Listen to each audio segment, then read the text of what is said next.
falenderoj.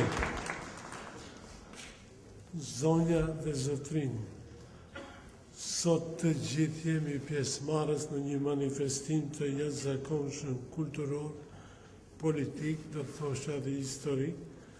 Sot përrohet Instituti për ruajtjen e trashëgimisë kulturore të shqiptarëve në Maqedoni.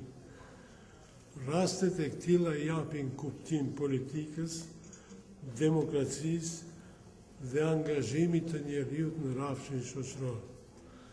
PDSH-ja që në fillim të themelimit të saj ka theksuar se pa institucione nuk mund të krijohen kushte për seleksionim të vlerave dhe të krijuesve të tyre. Pa institucione vlerat e një populli përthahen, zvetnohen e hupin relevancën dhe nuk arrin që të funksionojnë si taban i fuqishëm për ndërtim të identitetit që shënon vazhdimësime të kaluarën.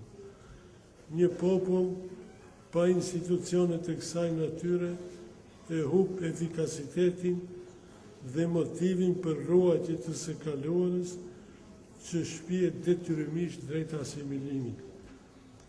Përurimi i këtij instituti është një sukses i radhës i PDSH-s, qeverisë aktuale dhe i popullit shqiptar në përgjithësi.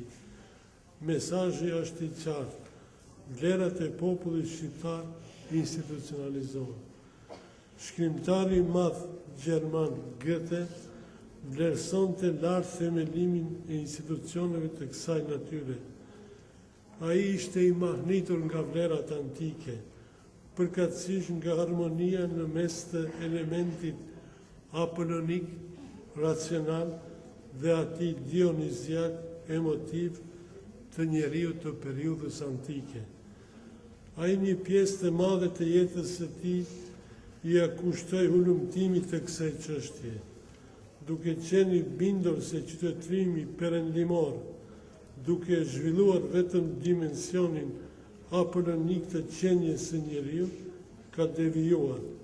Është të ujësuar nga natyra imanente, harmonike e tij, themeloi një institut të kësaj natyre dhe nisi t'i ulumtoi droncat harmonike të tij.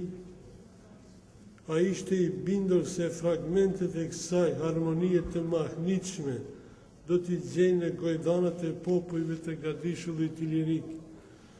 Pas kësaj një armatë e vogël ulumtuesish u nisën trojeve ku jetojnë ne të gjithë për t'i regjistruar fragmentet e kësaj harmonie tashmë të humbur, për ta kthyer njeriu në qenjen e tij imanente, për ta dezalenjuar ata. Mu kujtua ky detaj i madh nga veprimtaria e Goethes, jo pa shkak politik. Sot të gjithë ne jemi dëshmitar të polemikave në mes të Greqisë dhe Maqedonisë lidhur me emrin përkatësisht trashëgimin. Kjo polemika është e gabuar, nga që zhvillohet mbi premisa ideologjike apo biologjike. Mbi këto baza asnjëherë nuk mund të zbulohet e vërteta. Ajo fshehet te trashëgimia kulturore, te balladat e mahnitshme të popujve të këtij gatishulli.